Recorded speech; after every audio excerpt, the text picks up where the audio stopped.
Hello friends, आप सभी का हमारे चैनल अमेजिंग वर्ल्ड बाय चंदा में हार्दिक हार्दिक स्वागत है।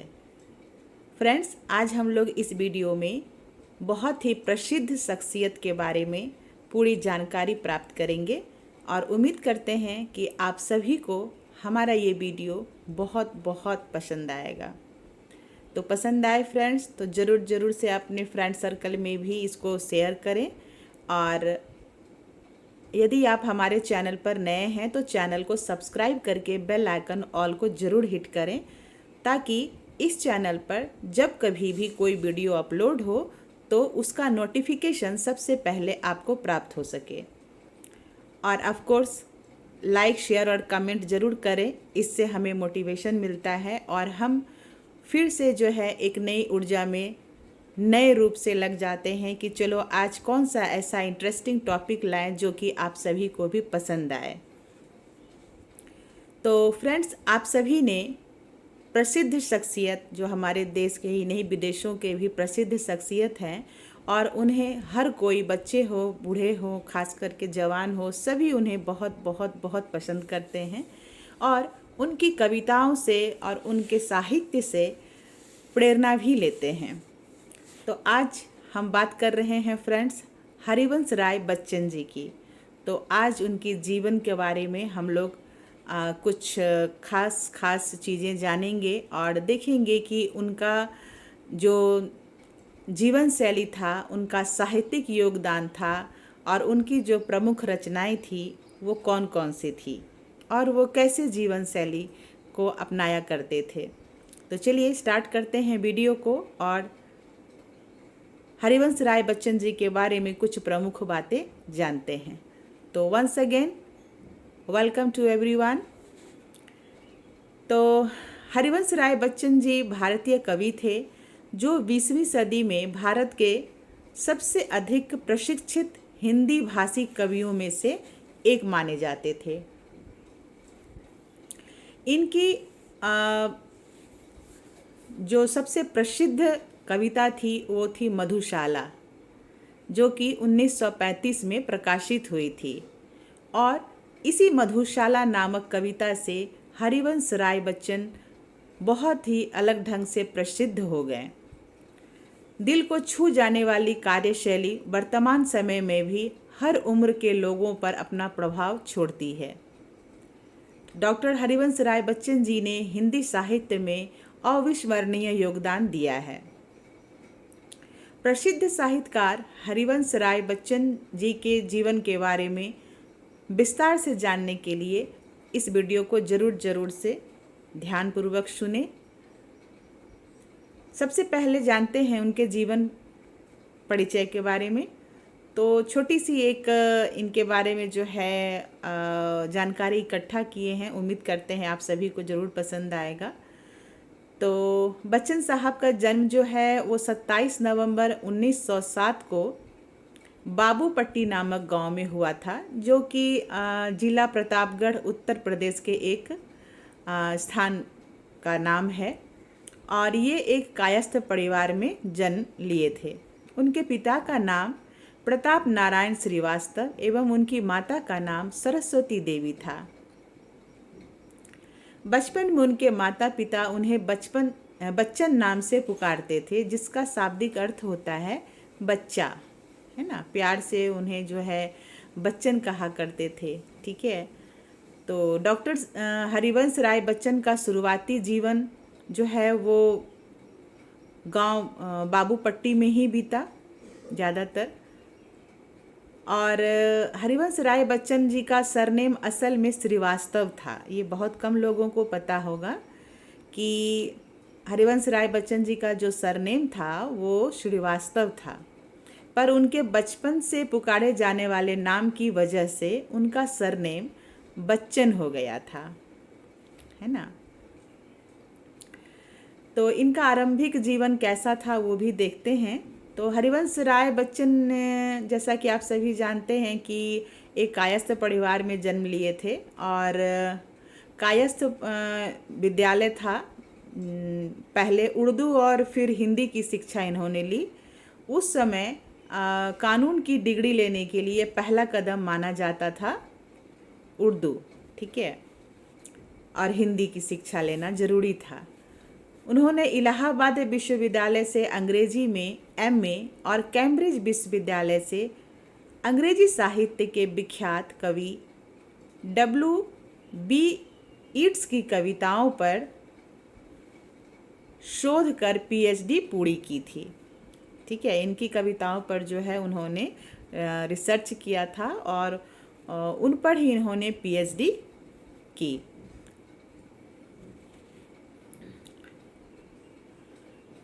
और इसके बाद हम लोग शिक्षा के बारे में तो इतना जाने, लेकिन एक बात और है कि इस महान साहित्यकार की शुरुआती शिक्षा अपने ज़िले के प्राथमिक स्कूल से हुई।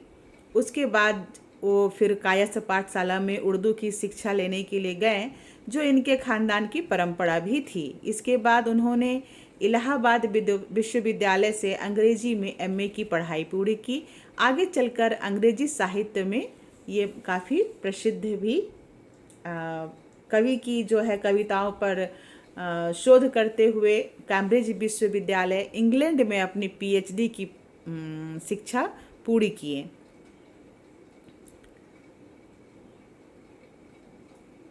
और प्राथमिक शिक्षा पूरी करने के बाद हरिवंश राय बच्चन ने सन 1929 में 1929 में इलाहाबाद विश्वविद्यालय से बीए किया था।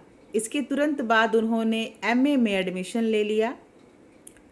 तो गांधी जी का असहयोग आंदोलन उसी समय शुरू था और इस शुरू होने के कारण सन 1930 में उन्होंने एमए प्रथम वर्ष पास करने के बाद उन्होंने पढ़ाई छोड़ दी, जिसे उन्होंने फिर से जो है 1937-38 में पूरा किया।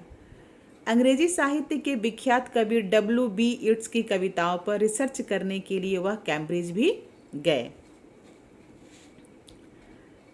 तो इसके अलावा जो है एक छोटा सा और एक जानकारी है इनके बारे में कि हरिवंश राय बच्चन ने सन 1941 से लेकर के 1952 तक इलाहाबाद यूनिवर्सिटी में अंग्रेजी के प्रवक्ता के रूप में भी काम किए। इसके साथ साथ वह आकाशवाणी के इलाहाबाद केंद्र से भी जुड़े रहे। सिर्फ इतना ही नहीं, उन्होंने फिल्मों के लिए भी लिखने का काम किया, है ना। तो अमिताभ के द्वारा जो अभिनय किया गया है एक मशहूर गीत रंग बरसे भीगे चुनर वाली रंग बरसे, उन्होंने ही लिखा, जिसे खुद उनके बेटे अमिताभ बच्चन ने गाया। तो सन 1955 में कैम्ब्रिज से लौटने के बाद उनको भारत सरकार के विदेश मंत्रालय में हिंदी विशेषज्ञ के रूप में नियुक्त भी किया गया। कहा जाता है कि श्यामा जी की मौत और तेजी से शादी, यही दो उनकी ज़िंदगी के दो महत्वपूर्ण अंश हैं जिनको उन्होंने अपनी कविताओं में हमेशा स्थान दी है। उनकी आत्मकथा क्या भूलूं क्या याद करूं, नीड का निर्माण, फिर बसेरे से दूर और 10 द्वार से सोपान तक उनके बहुमूल्य लेखन रहे हैं। हरिवंश राय बच्चन को सबसे बड़ी प्रसिद्धि मिली सन 1935 में, जब उनकी कविता मधुशाला छपी। इसके अलावा सन 1966 में वह राज्यसभा के सदस्य के रूप में भी चुने गए और हरिवंश राय बच्चन जी को सन 1976 में पद्म भूषण के सम्मान से नवाजा गया।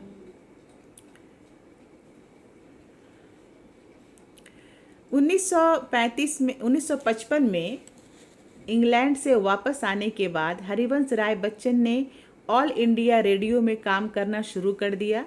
उन्होंने इलाहाबाद विश्वविद्यालय से अंग्रेजी पढ़ाना और हिंदी भाषा को बढ़ावा देने के लिए काम करते हुए कविता लिखना जारी रखा। इसके बाद कुछ करीब 10 साल तक वे विदेश मंत्रालय से भी जुड़े रहे।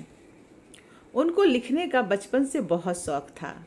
उन्होंने फारसी कवि उम्र शाम की कविताओं का हिंदी में अनुवाद भी किया था। इसी बात से प्रोत्साहित होकर उन्होंने कई कृतियां लिखी, जिनमें मधुशाला, मधुबाला, मधु कलश आदि शामिल हैं। उनके इस सरलता वाले काव्य को बहुत पसंद किया जाने लगा। मधुशाला ने हरिवंश राय बच्चन को सबसे ज़्यादा प्रसिद्धि दिलाई।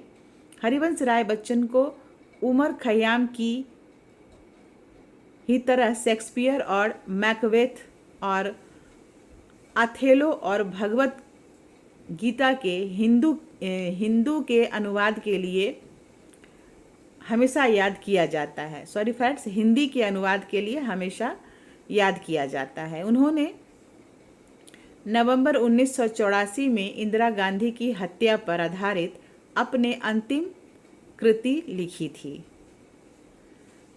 और कृति की बात चली है तो साथ ही साथ हम ये भी बताना चाहेंगे कि इनकी कुछ प्रमुख कृतियां हैं। इस महान कवि ने गीतों के लिए आत्मकथा, निराशा और वेदना को अपने काव्य का विषय बनाया है। उनकी सबसे प्रसिद्ध काव्य कृतियों में से निशा निमंत्रण, मिलन यामिनी, धार के इधर उधर और मधुशाला मुख्य है। हरिवंश राय बच्चन की गद्य रचनाओं में क्या भूलूं क्या याद करूं, टूटी छूटी कड़ियाँ, नीड़ का निर्माण फिर से आदि श्रेष्ठ हैं। इसके अलावा मधुबाला, मधु कलश, सतरंगिनी, एकांत संगीत, निशा निमंत्रण, बिकल विश्व, खादी के फूल, सूत की माला, मिलन दो चट्टाने, भारती और अंगाड़े इत्यादि हरिवंश राय बच्चन की मुख्य कृतियां हैं। और इसके अलावा अगर बात करें तो हरिवंश राय का जो पर्सनल लाइफ था वो कैसा था, तो इसके बारे में भी हम लोग थोड़ी सी जानकारी लेंगे। तो 1926 में 19 वर्ष की उम्र में उनका विवाह श्यामा बच्चन से हुआ था। फ्रेंड्स, हम बता दें कि हरिवंश राय बच्चन जी की 2 पत्नियां थीं, उनका 2 विवाह हुआ था। तो पहली पत्नी का नाम श्यामा बच्चन था और दूसरी पत्नी का नाम तेजी था ना। तो जब इनकी पहली पत्नी से विवाह हुआ था श्यामा बच्चन से, तो इनकी उम्र 19 साल थी और श्यामा जी की उम्र थी 14 वर्ष। तो 1936 में टीबी के कारण श्यामा जी की मृत्यु हो गई, अकाल मृत्यु हो गई।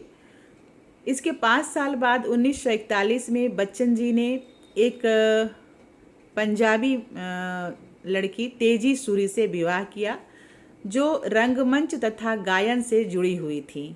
इसी समय उन्होंने नीड़ का निर्माण फिर जैसी कविताओं की रचना से की। तेजी बच्चन से अमिताभ तथा अजिताभ पुत्र हुए। जैसा कि आप सभी जानते हैं कि हरिवंश राय बच्चन के 2 पुत्र हैं, अमिताभ बच्चन एंड अजिताभ बच्चन। तो अमिताभ बच्चन जो कि सुपर स्टार हैं हमारे देश के, तो तेजी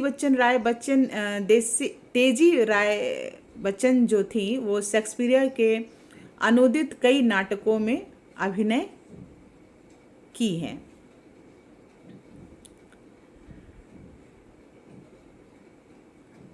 इसके अलावा हरिवंश राय बच्चन राज्यसभा के मनोनीत सदस्य भी रहे हैं।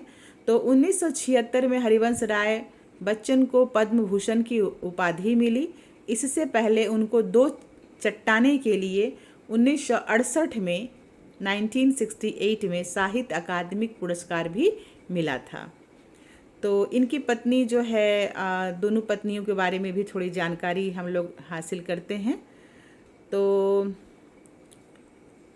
बच्चन जी की पहली शादी श्यामा देवी से हुई थी।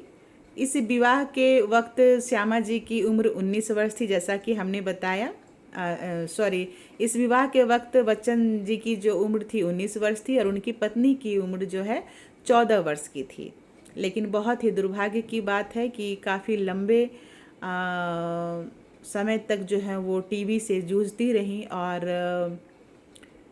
24 वर्ष की आयु में श्यामा जी की अकाल मृत्यु हो गई।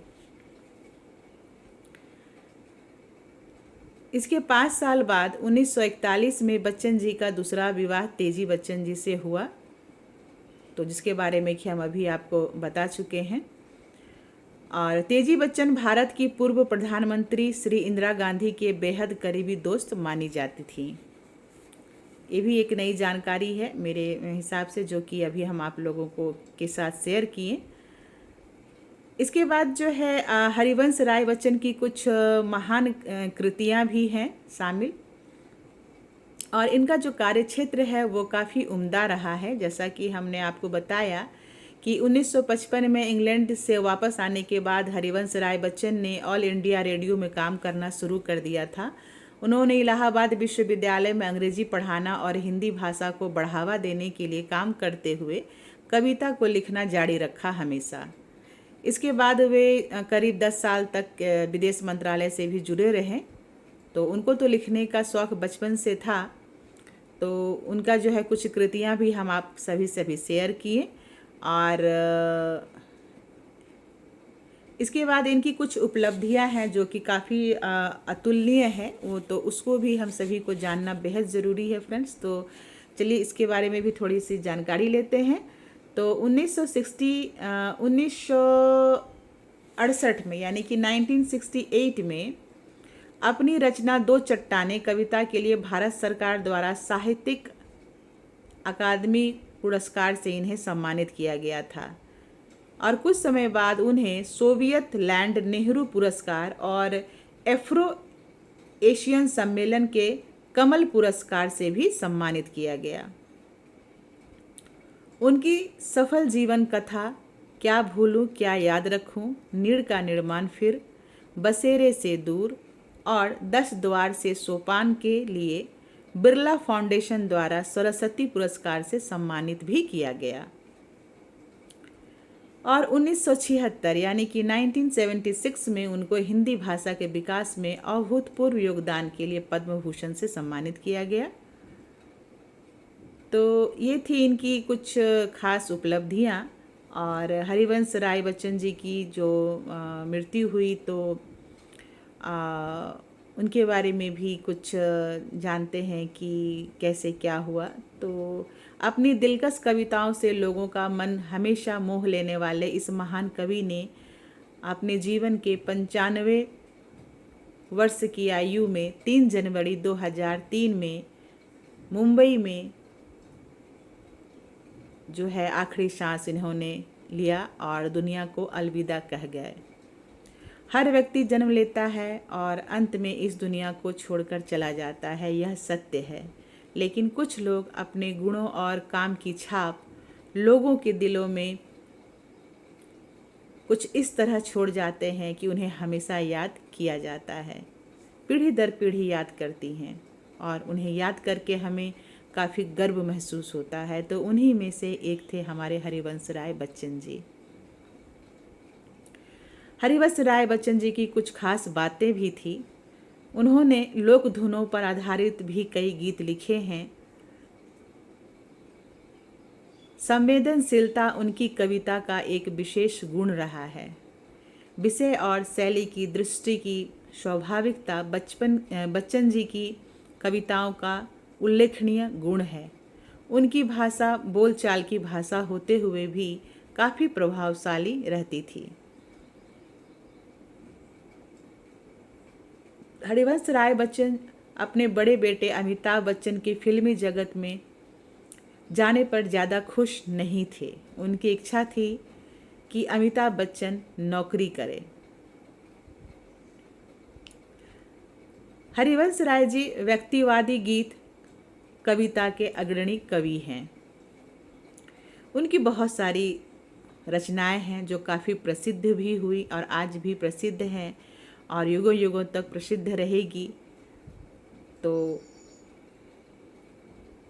और बच्चन जी की जो है कुछ बाल कविताएं भी हैं, जैसे कि चिड़िया का घर, सबसे पहले, काला कौवा। ये काफ़ी अच्छी कविताएं हैं, आप इनको ज़रूर पढ़िएगा, आपको भी बहुत अच्छा लगेगा। और हरिवंश राय जी की जो है आत्मकथा उन्होंने 4 खंडों में लिखी थी। अपनी आत्मकथा को उन्होंने 4 खंड में लिखे थे।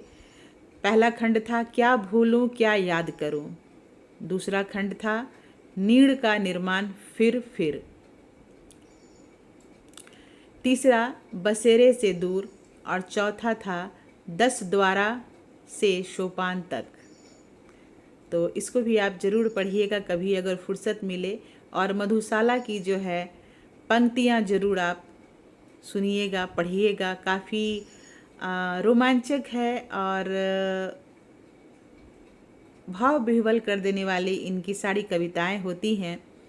तो इनको आप ज़रूर से पढ़िएगा, काफ़ी अच्छा लगेगा। और जितनी भी जब कभी भी फुर्सत हो फ्रेंड्स, तो ऐसी शख्सियत का जो है जीवनी को और इनकी कविताओं को और साहित्य को पढ़ना बड़े ही भाग्यशाली क्षण होते हैं। तो ज़रूर से इस क्षण को निकालने का कोशिश कीजिए, क्योंकि हम सभी अपने अपने लाइफ में बहुत ज़्यादा बिजी हैं, लेकिन थोड़ा सा टाइम निकाल कर के अगर आप ऐसी कविताएं, ऐसी साहित्य कथा और ऐसे शख्सियत को आप अगर याद करेंगे, उनकी लिखी रचनाओं को पढ़ेंगे, तो आप में नया संचार ज़रूर से होगा।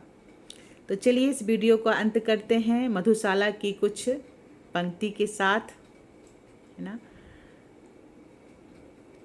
ज़्यादा नहीं, बस 4-8 लाइन ही हम सुनाएंगे, बाकी आप जो है गूगल पर जा कर के इनकी सारी कविताओं को पढ़ सकते हैं, इनकी आत्मकथाओं को भी पढ़ सकते हैं। अभी जो हम सुनाने वाले हैं मधुशाला की कुछ पंक्तियां हैं, तो वो कुछ खास पंक्तियां आप सभी को हम पेश कर रहे हैं।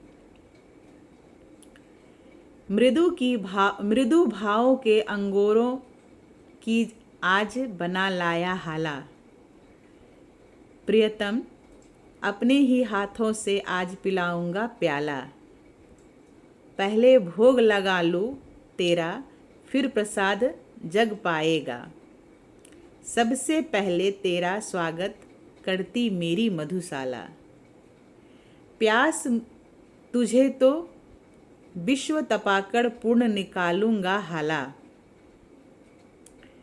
एक पाँव से साकी बनकर नाचूंगा लेकर प्याला, जीवन की मधुता तो तेरे ऊपर कब का वार चुका, आज निछावर कर दूंगा मैं तुझ पर जग की मधुशाला।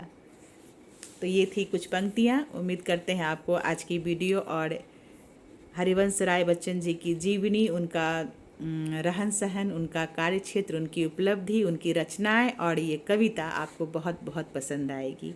मिलते हैं फिर से एक नए टॉपिक के साथ एक नए वीडियो में। Till then bye bye and take care everyone and thank you.